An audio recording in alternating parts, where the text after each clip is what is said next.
Hi ನಮಸ್ತೆ. ನಾವು ಏನು 7ನೇ ತರಗತಿಯ ಮೊದಲನೇ ಚಾಪ್ಟರ್ನಲ್ಲಿ ಪ್ರಾಣಿಗಳ ಆಹಾರ ತಯಾರಿಸೋದು, ಅವುಗಳು ಯಾವ್ಯಾವ ಘಟಕಗಳನ್ನು ಉಪಯೋಗಿಸ್ಕೊಳ್ತಾವ, ಯಾವ ಒಂದು ಅನಿಲಗಳನ್ನು ಉತ್ಪತ್ತಿ ಮಾಡ್ತಾವೆ, ಆಕ್ಸಿಜನ್ ಆಗಿರ್ಬೋದು, ಇದನ್ನು ತಗೊಳ್ಳೋದಾಗಿರ್ಬೋದು, ನೈಟ್ರೋಜನ್ನ ಯಾವ ರೀತಿಯಾಗಿ ಪಡೆದುಕೊಳ್ತಾವ, ಯಾವ ಪ್ರಾಣಿಗಳು ಮತ್ತು ಯಾವ ಪರಾವಲಂಬಿಗಳು ಯಾವುವು, ಕೀಟಗಳನ್ನು ತಿಂದು ಬದುಕುವಂಥ ಸಸ್ಯಗಳು ಯಾವುವು. ಸೊ ಈ ಥರ ಒಂದು ಡೀಪಾಗಿ ಒಂದು ಚಾಪ್ಟರ್ನ ಮೊದಲನೇ ಚಾಪ್ಟರ್ ಮಾಡಿದ್ದೀನಿ. ನೋಡಿಲ್ಲ ಅಂದರೆ ಪ್ಲೇ ಲಿಸ್ಟಲ್ಲಿದೆ, ದಯವಿಟ್ಟು ಹೋಗಿ ನೋಡಿ. ಸೊ ಈಗ 2ನೇ ಚಾಪ್ಟರಲ್ಲಿ ಪ್ರಾಣಿಗಳ ಪೋಷಣೆ ನೋಡೋಣ. ಪ್ರಾಣಿಗಳು ಪರಾವಲಂಬಿಗಳು. ಯಾವಾಗಲೂ ಪ್ರಾಣಿಗಳು ಈ ಥರ ಸೂರ್ಯನ ಬಿಸಿಲನ್ನು ಉಪಯೋಗಿಸಿಕೊಂಡು ತನ್ನ ಆಹಾರನ ತಾನೇ ಒಂದು ರೆಡಿ ಮಾಡ್ಕೊಳ್ಳುವಂಥ ಪದ್ಧತಿ ಪ್ರಾಣಿಗಳಲ್ಲಿಲ್ಲ. ಯಾವುದೇ ಪ್ರಾಣಿ, ಈವನ್ ಮನುಷ್ಯ ಆಗಿದ್ದರೂ ಕೂಡ ಆಹಾರ ತಯಾರಿಸಬೇಕು ಅಂತಂದರೆ ಧಾನ್ಯಗಳಾಗಿರ್ಬೋದು ಅಥವಾ ಬೇರೆ ರೀತಿಯಾಗಿ ಮರದಲ್ಲಿ ಬೆಳೆದಿರುವಂಥ ಹಣ್ಣುಗಳನ್ನು ಉಪಯೋಗಿಸಿಯೇ ಮಾಡ್ಕೋತಾನೆ ಹೊರತಾಗಿ ನೇರವಾಗಿ ಬಿಸಿಲಿನಿಂದ ಮತ್ತು ಈಗ ಕಾರ್ಬನ್ ಡೈಆಕ್ಸೈಡ್ ತಗೊಂಡು ಆ ಥರ ಮಾಡೋದಕ್ಕೆ ಸಾಧ್ಯ ಇಲ್ಲ. ಹಾಗಾಗಿ ಮನುಷ್ಯ ಅಥವಾ ಪ್ರಾಣಿಗಳು ಪರಾವಲಂಬಿಗಳಾಗ್ತವೆ. ಓಕೆ, ಈಗ ಮನುಷ್ಯನ ಒಂದು ಏನು ಪೋಷಣೆ ಹೇಗಿದೆ ಅಂತ ಈ ಒಂದು ಪಾಠದಲ್ಲಿ ಕಲಿಯುವಂಥ ಪ್ರಯತ್ನ ನಾವು ಮಾಡೋಣ. ಸಾಮಾನ್ಯವಾಗಿ ಅನೇಕ ಪ್ರಾಣಿಗಳು ಬಾಯಿಯಿಂದ ಆಹಾರನ ಸೇವನೆ ಮಾಡ್ತವೆ. ಅದು ಜಠರ ಹೋಗ್ತದೆ, ಜಠರದಿಂದ ಹೋಗಿ ಜೀರ್ಣಕ್ರಿಯೆ ಆಗ್ತದೆ. ಓಕೆ, ಕೆಲವೊಂದು ಪ್ರಾಣಿಗಳು ಈಗ ಜೇನೊಣ ಆಗಿರ್ಬೋದು ಮತ್ತು ಹಮ್ಮಿಂಗ್ ಬರ್ಡ್ಸ್ ಆಗಿರ್ಬೋದು, ಅವು ಏನು ಮಾಡ್ತಾವೆ, ಸಸ್ಯದ ಮಧುಮೇಹ ಹೀರ್ಕೊಂಡು ಅವುಗಳ ಆಹಾರನ ಸೇವಿಸ್ತಾವೆ. ಸೊ ಮನುಷ್ಯ ಮತ್ತು ಇನ್ನೂ ಹಲವು ಪ್ರಾಣಿಗಳ ನವಜಾತ ಶಿಶುಗಳು ತಾಯಿ ಹಾಲು ಕುಡಿತಾವೆ.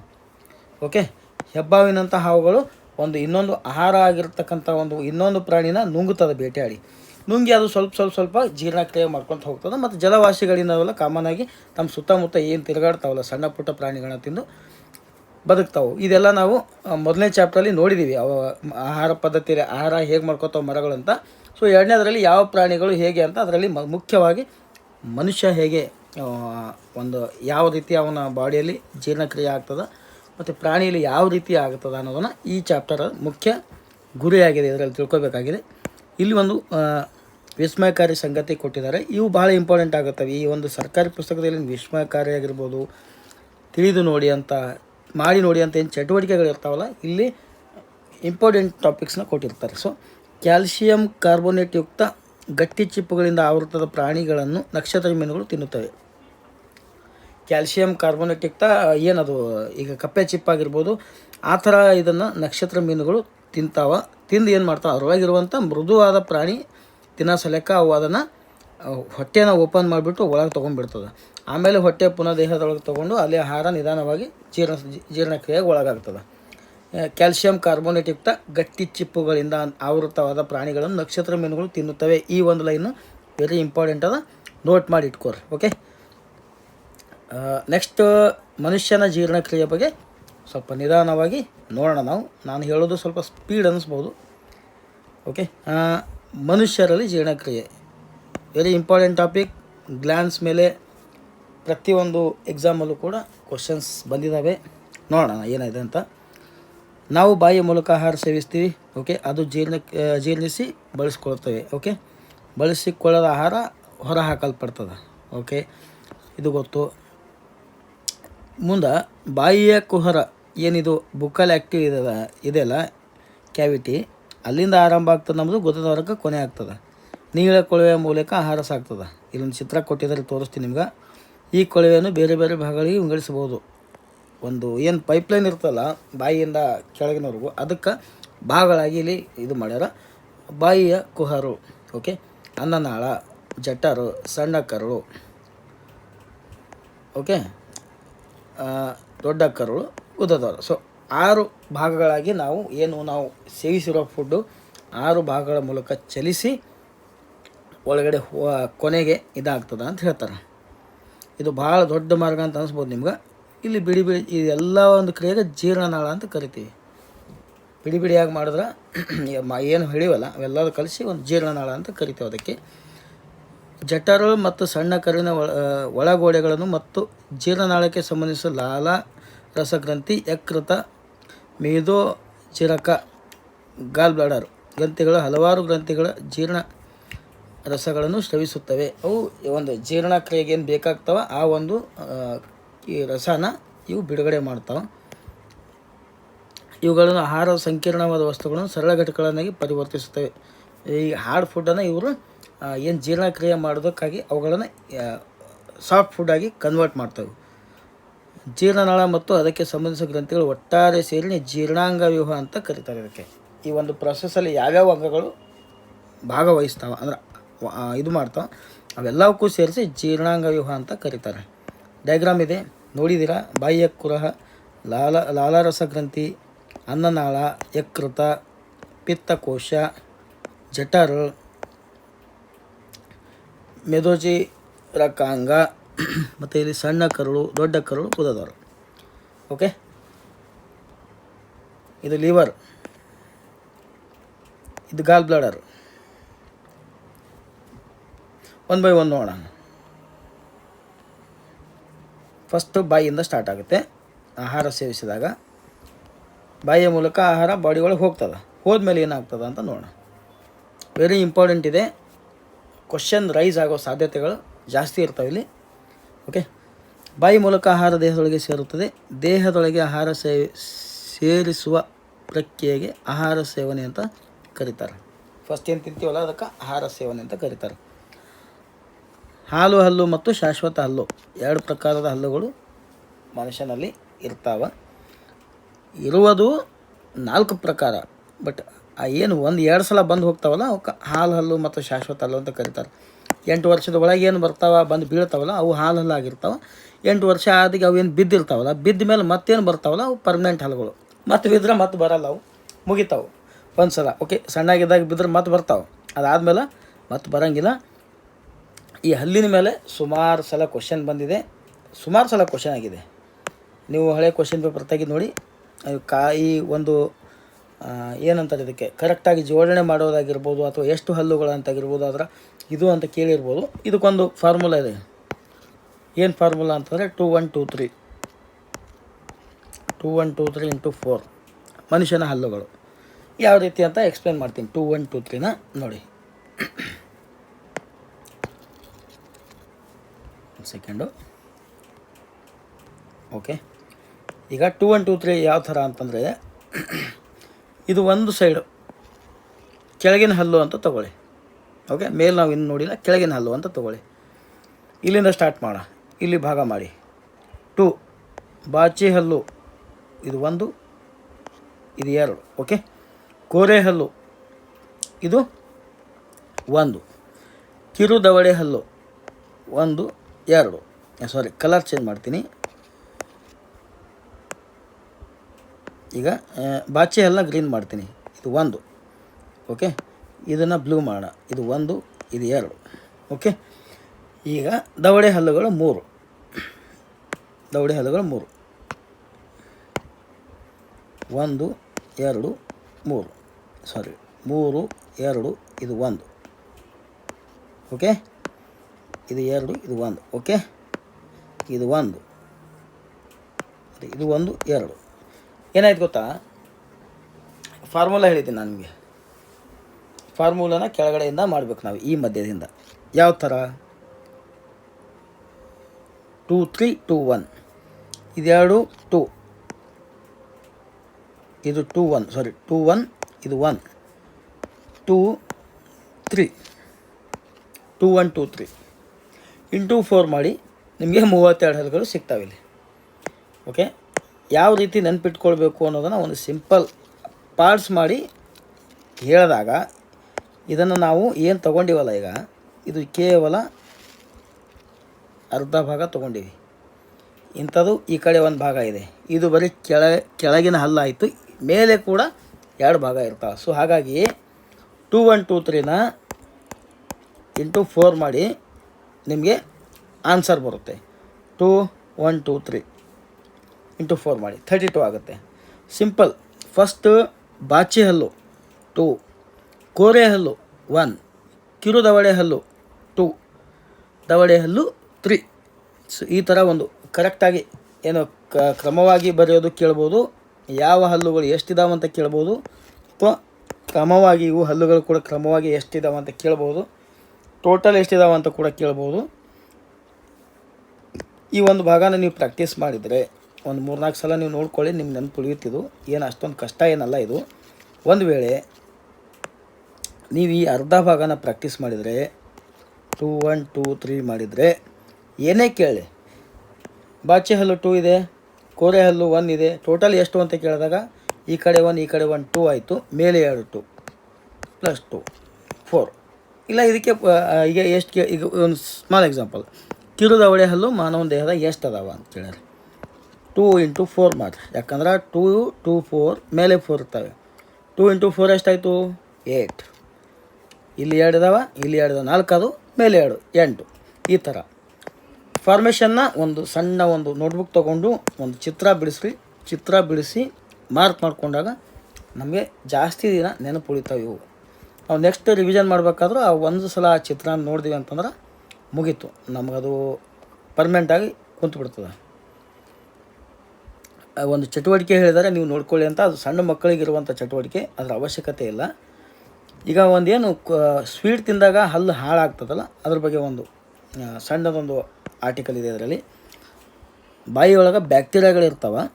ಓಕೆ, ಆ ಬ್ಯಾಕ್ಟೀರಿಯಾಗಳು ಒಳ್ಳೆಯ ಬ್ಯಾಕ್ಟೀರಿಯಾ ಆಗಿರ್ತಾವೆ. ಕೆಲವೊಂದು ಲಾಲಾರಸನ ರಿಲೀಸ್ ಮಾಡೋದಕ್ಕೆ ಅದಕ್ಕೆಲ್ಲ ಹೆಲ್ಪ್ ಆಗ್ತಿರ್ತಾವೆ. ಹಾಗಾಗಿ ಕೆಲವು ಸಲ ಅವು ಹಾನಿಕಾರಕ ಕೂಡ ಆಗ್ತಾವೆ, ಬಾಯಿಯೊಳಗೆ ಉಳಿದೇನು ಮಾಡ್ತಾವೆ ಅಂದ್ರೆ ಹಲ್ಲುಗಳಿಗೆ ನಾಶ ಮಾಡುವಂಥ ಒಂದು ಆಮ್ಲಕ ಉತ್ಪತ್ತಿ ಮಾಡ್ತಾವೆ. ಆಮ್ಲಗಳಿಗೆ ಆ ಆಮ್ಲಗಳು ಈ 5ನೇ ಅಧ್ಯಾಯದಾಗಿದ್ದಾವೆ ಅಂತ ನೋಡೋಣ ಮುಂದೆ. ಆ ಆಮ್ಲಗಳು ಹಲ್ಲನ್ನು ಸಂಪೂರ್ಣವಾಗಿ ಹಾಳು ಮಾಡ್ತಾವೆ. ಈ ಒಂದು ಇದಕ್ಕೆ ದಂತಕ್ಷಯ ಅಂತ ಕರೀತಾರೆ. ಈ ಹಾಳಾಗುವ ಪದ್ಧತಿ ಏನಿದೆ ಅಲ್ಲಿ, ಇದರಲ್ಲಿ ಆಮ್ಲಗಳಿಂದ ಏನು ಹಲ್ಲು ಹಾಳಾಗ್ತಾವಲ್ಲ ಅದಕ್ಕೆ ದಂತಕ್ಷಯ ಅಂತ ಕರೀತಾರೆ. ಈ ಥರ ಒಳ್ಳೆ ಹಲ್ಲು, ಇಲ್ಲಿ ಆಮ್ಲಗಳು ಬರ್ತಾವೆ, ಇಲ್ಲಿ ಒಳಗೆ ಹೋಗಿ ಇಲ್ಲಿ ಒಳಗೆ ಹೋಗಿ ಪೂರ್ತಿ ಹಾಳು ಮಾಡ್ತಾವೆ. ಆಮೇಲೆ ರೂಟ್ ಕೆನಲ್ ಮಾಡಿ ಎಲ್ಲ ನರ ತೆಗಿತಾರೆ. ನರ ತೆಗೆದು ಮತ್ತೆ ಅದಕ್ಕೆ ಪ್ಯಾಕ್ ಮಾಡಿ ಟೋಟಲಿ ಅದರಲ್ಲಿ ಜೀವ ಇಲ್ಲದೆ ಇರೋ ಥರ ಮಾಡ್ತಾರೆ. ವಿಜ್ಞಾನದಲ್ಲಿ ಎಲ್ಲಕ್ಕೂ ಪ್ರಾವಿಷನ್ ಇದೆ. ಓಕೆ, ಒಂದು ವೇಳೆ ಸಮಯಕ್ಕೆ ಸರಿಯಾಗಿ ಚಿಕಿತ್ಸೆ ತೊಗೊಳ್ಳೋದಿದ್ರೆ ಅದು ಹಲ್ಲು ನೋವಾಗ್ತದೆ. ಈ ಮೇನ್ ಚಾಕ್ಲೇಟ್ ಆಗಿರ್ಬೋದು, ಕೋಲ್ಡ್ ಡ್ರಿಂಕ್ಸ್ ಆಗಿರ್ಬೋದು, ಆ ಥರ ಯಾವಾಗಲೂ ಕುಡಿದಾಗ ಕಂಪಲ್ಸರಿ ಬ್ರಷ್ ಮಾಡಬೇಕು, ಅಥವಾ ಏನಾದ್ರು ಇದ್ದರೆ ಹಲ್ಲು ಬೇವಿನ ಕಡ್ಡಿಯಿಂದ ಕ್ಲೀನ್ ಮಾಡ್ಕೊಳ್ಬೇಕು ಅಂತ ಇದೆ, ಮಕ್ಕಳಿಗೋಸ್ಕರ ಹೇಳಿರುವಂಥದ್ದು. ಅದಾಗಿದ ಮೇಲೆ ಒಂದು ಚಟುವಟಿಕೆ ಇದೆ. ಏನು ಅಂತಂದ್ರೆ, ಕೆಲವು ಸಲ ನಾವು ಆಹಾರ ಸೇವಿಸ್ಬೇಕಾದ್ರೆ ನಮಗೆ ಬಿಕ್ ಹತ್ತದ, ಇಲ್ಲ ಕೆಮ್ಮು ಬರ್ತದ, ಯಾಕೆ ಅಂತ ಕೇಳ್ತಾರೆ ಇಲ್ಲಿ. ಯಾಕಂತಂದ್ರೆ ಆಹಾರ ನಾಳ ಮತ್ತಂದ್ರೆ ಏನು ಶ್ವಾಸಕೋಶ ಇದೆಯಲ್ಲ, ಅವೆರಡೂ ಸೇಮ್ ಇದರಲ್ಲಿ ಹೋಗಿ ಒಳಗೆ ಹೋಗಿಬಿಟ್ಟು ಶ್ವಾಸನಾಳಕ್ಕೆ ಕೇವಲ ಗಾಳಿ ಹೋಗ್ತದೆ, ಆಹಾರ ನಾಳಕ್ಕೆ ಆಹಾರ ಹೋಗ್ತದೆ. ಓಕೆ, ಈ ಒಂದು ಕ್ರಿಯೆ ಇರ್ತದೆ ಇಲ್ಲಿ. ಆಮೇಲೆ ಆಹಾರ ನಾಳಕ್ಕೆ ಹೋಗ್ತಾ ಇರ್ತದಲ್ಲ, ಇನ್ನು ಮಧ್ಯ ಇಲ್ಲಿ ಒಂದು ಏನು ಶ್ವಾಸಕೋಶ ಹೋಗುತ್ತಾ ಒಂದು ನಾಳ ಇರ್ತದೆ. ಓಕೆ, ಆವಾಗ ಆಹಾರ ಈ ಕಡೆ ಹೋಗಬೇಕಾಗಿರೋದು, ನಾವೇನೋ ಮಾತಾಡಿದ್ವಿ ಏನೋ ಮಾಡಿದ್ವಿ ಅಂದಾಗ ಈ ಕಡೆ ಏನಾದ್ರು ಆಹಾರ ಹೋಗ್ಲಿಕ್ಕೆ ಪ್ರಯತ್ನ ಪಡ್ತು ಅಂತಂದಾಗ ನಾಸಿಕರಂಧ್ರದಿಂದ ಶ್ವಾಸಕೋಶದವರೆಗೆ ಏನು ಹೋಗ್ಕೊಂಡು ಗಾಳಿ ಇರ್ತಲ್ಲ ಅದೇ ಇರ್ತದೆ, ಅನ್ನನಾಳದ ಪಕ್ಕದಾಗೆ ಇರ್ತದೆ. ಆವಾಗ ನಮ್ಗೆ ಕೆಮ್ಮು ಮತ್ತು ಟಸ್ಕಿ ಹತ್ತೋದು ಕಾಮನ್ ಆಗ್ತದೆ. ಸೊ ಈ ಎರಡು ಒಂದೇ ಥರ ಇರ್ತಾವೆ. ಮತ್ತು ಅಲ್ಲಿ ಹೆಂಗೆ ಹೋಗ್ತಾವೆ ಅಂದಾಗ ಒಂದು ಮಾರ್ಗ ಮಧ್ಯೆ ಹೋಗ್ತಾವೆ. ಆ ಒಂದು ನಾಳ ಪ್ರವೇಶಿಸ್ಬೇಕಾದ್ರೆ ಒಂದು ತೆಳುವಾದ ಒಂದು ಇದು ಇರ್ತಲ್ಲಿ, ಒಂದು ಹಾಳೆ ಥರದೊಂದು ಪರದೆ ಇರ್ತದೆ, ಅದು ಸ್ಟಾಪ್ ಮಾಡ್ತದೆ, ಅನ್ನನಾಳಕ್ಕೆ ಕಳಿಸ್ತದೆ. ಕೆಲವು ಸಲ ಹೋಗೋ ಪ್ರಯತ್ನ ಆದಾಗ ಈ ಟಸ್ಕಿ ಹತ್ತದಾಗಿರಲಿ ಇದು ಆಗಲಿ ಆಗ್ತದೆ. ಹೌದಾ, ಯಾಕೆ ಆಗ್ತದೆ ಅಂತ ಕೇಳ್ಬೋದು. ಈ ಕ್ವಶನ್ ಹೆಂಗೆ ಸೆಟ್ ಮಾಡ್ತಾ ಇದ್ದಾರೆ ಅಂತ ಆಗ್ತಿಲ್ಲ, ಅಷ್ಟು ಇದಾಗ್ತಾಯಿದೆ. ಸೊ ಇಲ್ಲಿ ನಾಲಿಗೆಯ ಬಗ್ಗೆ ಒಂದು ಚಟುವಟಿಕೆ ಕೇಳಿದ್ದಾರೆ, ಇದರಲ್ಲಿ ಎಕ್ಸ್ಪ್ಲೇನ್ ಮಾಡಿಲ್ಲ.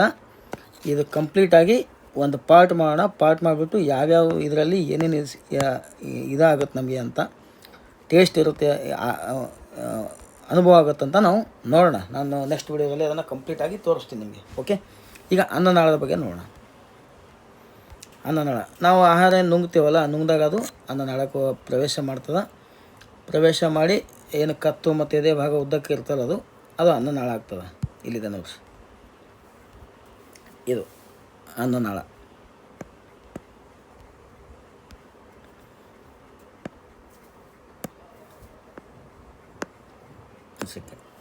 ಇದು ಕಂಪ್ಲೀಟ್ ಅನ್ನನಾಳ. ಅದು ಜಠರ್ ಬರ್ತದೆ. ಈಗ ಜಠರ್ನ ಆಕೃತಿ ಹೆಂಗೆ ಅಂತ ಕೇಳ್ಬೋದು ನಿಮಗೆ. ಎಷ್ಟು ಜನ ಗೊತ್ತು ಜಠರ್ನ ಆಕೃತಿ ಹೇಗಿದೆ ಅಂತ? ಬರ್ತಿಲ್ಲಿ ತೋರಿಸ್ತೀನಿ ನಾನು ನಿಮಗೆ.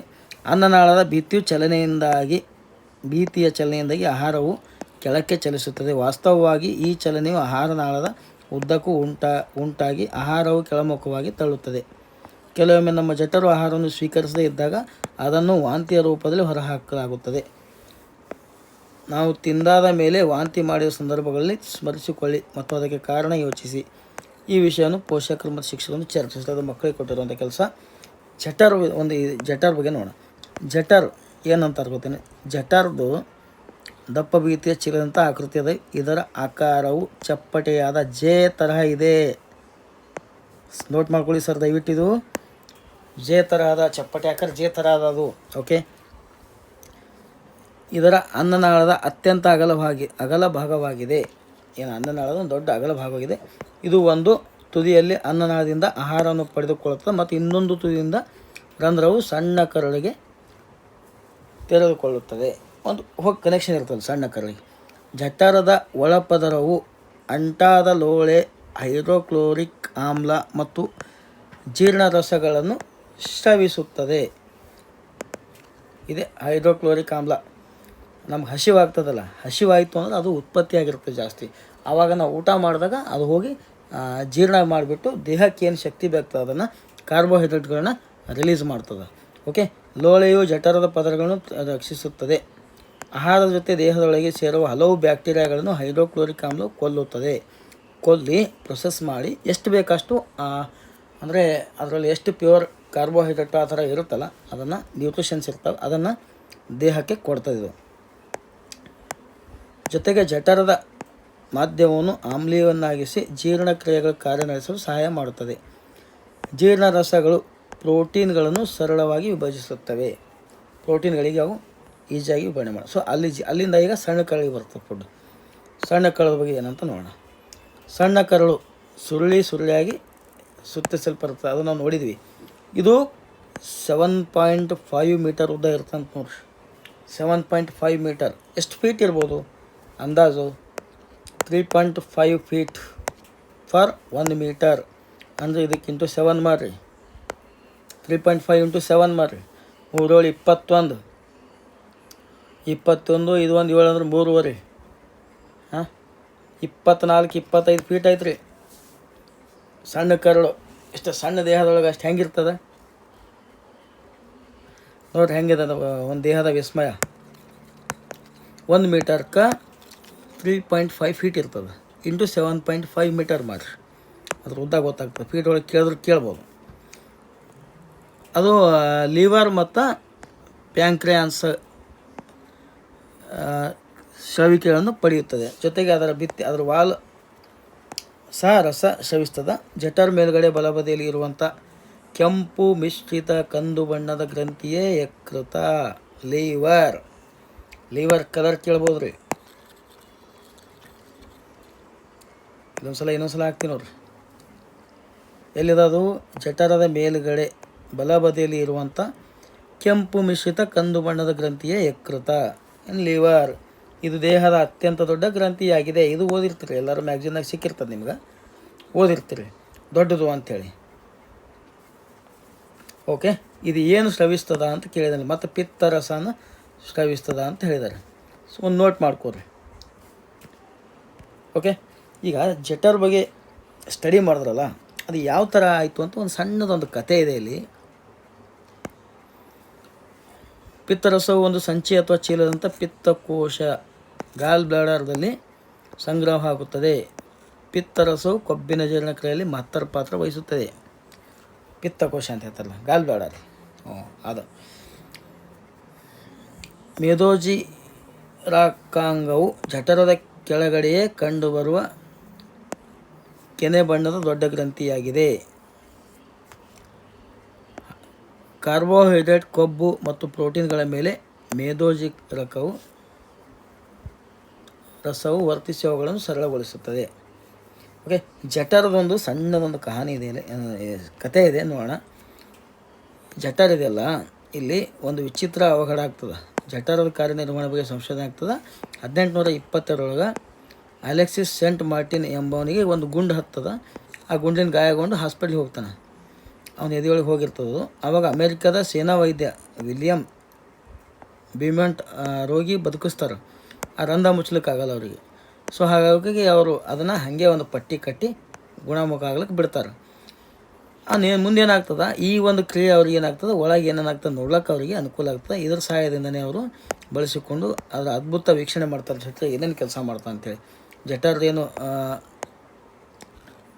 ಅವರು ಅದರ ಆಹಾರ ಜೀರ್ಣಿಸಬಲ್ಲ ದ್ರವ್ಯಗಳ ಜಠರದ ಗೋಡೆ ಮತ್ತು ಸ್ರವಿಸುವುದು, ಜಠರ ಒಳಗೆ ಆಹಾರದ ಜೀರ್ಣಕ್ರಿಯೆ ಸಂಪೂರ್ಣವಾದ ನಂತರ ಜಠರ ತುದಿಯು ಸಣ್ಣ ಕರಡಿಗೆ ತೆರಳುತ್ತದೆ ಎಂಬುದನ್ನು ಸಹ ಅವರು ಗಮನಿಸ್ತಾರೆ. ಇಲ್ಲಿ ಒಂದು ಸಣ್ಣ ಇನ್ಸಿಡೆಂಟ್, ಆ ಇನ್ಸಿಡೆಂಟ್ ಪ್ರಕಾರ ಅವರು ನೋಡಿ ಅದನ್ನು ತಿಳಿಸಿದ್ದಾರೆ. ಓಕೆ ನೆಕ್ಸ್ಟ್ ನೋಡೋಣ. ಇಲ್ಲಿ ನೋಡಿ, ಜೀರ್ಣಿತ ಆಹಾರವು ಈಗ ಸಣ್ಣ ಕರುಳಿನ ಕೆಳಭಾಗವನ್ನು ತಲುಪಿದೆ, ಹೋಯಿತು.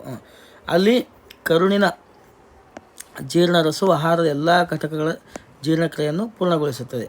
ಕಾರ್ಬೋಹೈಡ್ರೇಟ್ಗಳು ಗ್ಲುಕೋಸ್ನಂತಹ ಸರಳ ಸಕ್ಕರೆಗಳಾಗಿ, ಕೊಬ್ಬಿನ ಆಮ್ಲ ಮತ್ತು ಗ್ಲಿಸರಾಲ್ಗಳಾಗಿ, ಪ್ರೋಟೀನ್ ಅಮೈನೋ ಆಮ್ಲಗಳನ್ನಾಗಿ ಪರಿವರ್ತಿಸ್ತದೆ.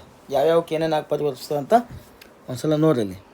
ಕಾರ್ಬೋಹೈಡ್ರೇಟ್ಗಳಿಗೆ ಗ್ಲುಕೋಸ್ನಂಥ ಸರಳ ಸಕ್ಕರೆಗಳಾಗಿ, ಕೊಬ್ಬಿನ ಆಮ್ಲ ಮತ್ತು ಗ್ಲಿಸರಾಲ್ಗಳಿಗೆ ಪ್ರೋಟೀನ್ ಆಗಿ, ಕೊಬ್ಬಿನ ಆಮ್ಲಕ್ಕೆ ಗ್ಲಿಸರಾಲ್ಗಳಾಗಿ, ಪ್ರೋಟೀನ್ಕ ಅಮೈನೋ ಆಮ್ಲಗಳನ್ನಾಗಿ ಪರಿವರ್ತಿಸ್ತದೆ ಸಣ್ಣ ಕರಳು. ಪರಿವರ್ತಿಸಿ ಈ ಸಣ್ಣ ಕರಳಿಗೆ ಬರ್ರಿ. ಜೀರ್ಣಗೊಂಡ ಆಹಾರವು ಕರುಳಿನ ಭೀತಿಯಲ್ಲಿರುವ ರಕ್ತನಾಳಗಳನ್ನು ಈಗ ಸೇರಬಲ್ಲದು. ಅದು ಪೂರ್ತಿ ಯಾವ ಥರ ಬೇಕು ಬಾಡಿಗೆ ಆ ಥರ ಕನ್ವರ್ಟ್ ಮಾಡಿಕೊಂಡು ಈ ಕ್ರಿಯೆಗೆ ಹೀರಿಕೆ ಕ್ರಿಯೆ ಅಂತ ಕರೀತಾರೆ. ಸಣ್ಣ ಕರುಳಿನ ಒಳ ಭಿತ್ತಿ ಸಾವಿರಾರು ಬೆರಳಿನ ಆಕಾರದ ರಚನೆಗಳನ್ನು ಹೊಂದಿದೆ. ಇವುಗಳಿಗೆ ವಿಲ್ಲೈ, ಸಿಂಗಲ್ ವರ್ಡ್ ವಿಲ್ಲಸ್. ಸಣ್ಣ ಕರುಳಿನಲ್ಲಿ ಈ ವಿಲ್ಲೈಗಳು ಕಾರ್ಯ ಏನು ಎಂದು ಊಹಿಸಬಲ್ಲಿರ ಅಂತ ಕೇಳ್ತಾರೆ. ಜೀರ್ಣಗೊಂಡ ಆಹಾರವನ್ನು ಹೀರಿಕೆ ಮಾಡಬಲ್ಲ ಮೇಲ್ಮೈಯ ವಿಸ್ತೀರ್ಣವು ವಿಲ್ಲೈಗಳಿಂದಾಗಿ ಹೆಚ್ಚಾಗುತ್ತದೆ.